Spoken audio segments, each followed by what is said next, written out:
Hi అండి, నమస్తే. Welcome to my channel Samyu vlogs. ఈరోజు నేను ఈవినింగ్ వ్లాగ్ని చూపిస్తున్నాను. కరెక్ట్గా 6 అయింది. మా బాల్కనీ ఇదన్నమాట.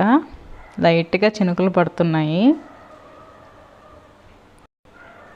మా బాల్కనీలో ఇలా వస్తే ఇక్కడ 2 పాట్స్ పెట్టాను అండ్ ఒక చైర్, ఒక టేబుల్ ఉంటుంది.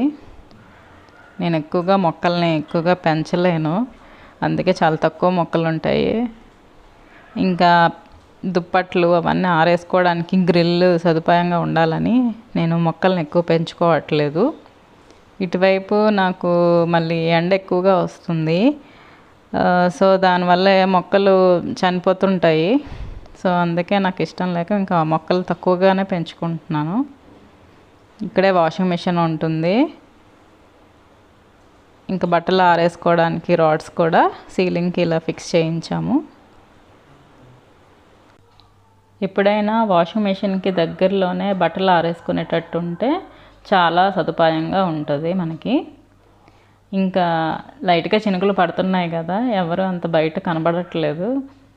చూడండి, వెనకాలంతా మబ్బుగా ఉంది, బిల్డింగ్స్ బ్యాక్. ఇంకా మా పక్కనే జిహెచ్ఎంసి పార్క్ ఉంటుందండి. చాలా పెద్ద పార్క్ ఇది. రీసెంట్గానే డెవలప్ చేశారు. ఇంకా డెవలప్ చేయాల్సింది ఇంకా చాలా ఉంది. ఇంకా మా ఇంటికి దగ్గరలో ఒక డెవలప్ చేసిన లేఅవుట్ ఉంటుంది. దానికి రోడ్స్ అన్నీ ఫామ్ అయిపోయి అక్కడక్కడ హౌసెస్ కూడా కట్టుకున్నారు. కానీ మ్యాక్సిమం ఓపెన్ ప్లేస్లోనే ఉంటుంది. సో చాలామంది అక్కడికి వాకింగ్ చేసుకోవడానికి వస్తారనమాట. నీట్గా ఉండడం వల్ల చాలామంది వస్తారు ఈవినింగ్. కానీ ఇప్పుడు కొద్దిగా చిన్న చినుకులు పడడం వల్ల ఎవ్వరూ లేరు. లక్కీగా మేము వెళ్ళాము, మొత్తం అంతా ఖాళీగా ఉంది. జస్ట్ అది కొద్దిగా మీతో షేర్ చేసుకుంటున్నాను.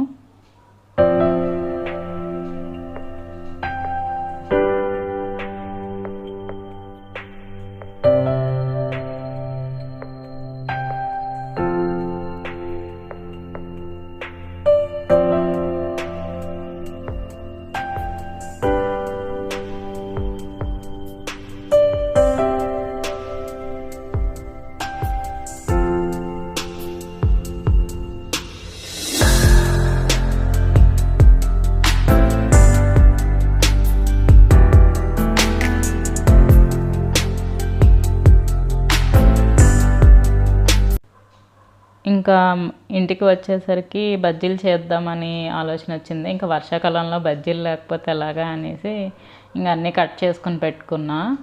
శనగపిండి, వరిపిండి, ఉప్పు, కారం, బేకింగ్ సోడా, వాము, ఇంగువ అన్నీ కలిపి ఇలా బ్యాటర్లా తయారు చేసుకున్నాను. ఇంకా అరటికాయ ముక్కల్ని కూడా కట్ చేసి పెట్టుకున్నాను. ఇంకా స్టవ్ మీద ఆయిల్ కూడా పెట్టేసుకున్నాను అనమాట. ఇది వేడవుతుంది. ఇప్పుడు కొంచెం చెక్ చేద్దామని కొద్దిగా బ్యాటర్ తీసి వేస్తున్నాను. బాగానే హీట్ అయ్యింది. ఎప్పుడైనా బజ్జీలను వేపుకునేటప్పుడు ఆయిల్ అన్నది కొంచెం బాగా హీట్ అవ్వాలి. బాగా హీట్ అయ్యాకనే బజ్జీలు ఒకదాని తర్వాత ఒకటి వేసుకోవాలన్నమాట. ఇంకా సమ్మర్స్లో మ్యాంగోస్ ఎంత ఫేమస్, ఇంకా రైనీస్లో బజ్జీలు కూడా అంతే ఫేమస్. ఖచ్చితంగా ఆ సీజన్లో అయితే ఒక 10 టైమ్స్ అయినా బజ్జీలు వేసుకుంటాం కదా. సో ఈ బజ్జీల కోసం మా హస్బెండ్ అండ్ మా బాబు కూడా చాలా వెయిట్ చేస్తున్నారు. ఇంకా ఫాస్ట్గా చేసి ఇచ్చేసాను అనమాట. ఇంకా నైట్ డిన్నర్ కూడా లైట్గా చేసాము. ఇంక ఫుల్గా తినేసాం కదా. చాలా బాగా వచ్చాయండి. బయట వర్షం పడుతున్నప్పుడే ఇలా చేసుకుంటే చేసిన వాళ్ళకి కూడా పెద్ద ఇబ్బంది అనిపించదు. ఎందుకంటే వాతావరణం అంతా కూల్గా ఉంటుంది కాబట్టి ఎంతసేపు అయినా మనం స్టవ్ దగ్గరైనా ఉండి వేసుకోవచ్చు అన్నమాట.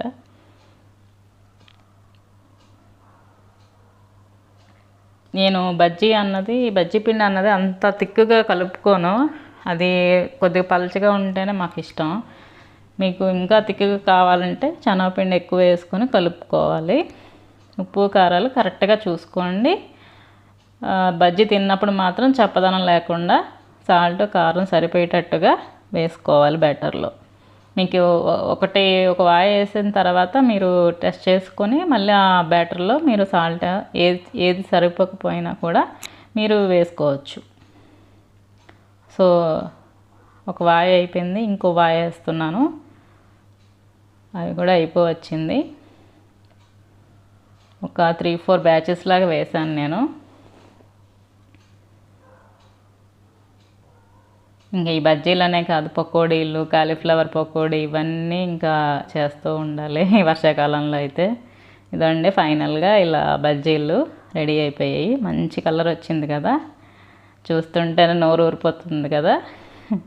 ఇంకా పక్కనే నేను ఆనియన్స్, సాల్ట్, కారం, కొత్తిమీర అన్నీ వేసుకొని కలుపుకున్నాను.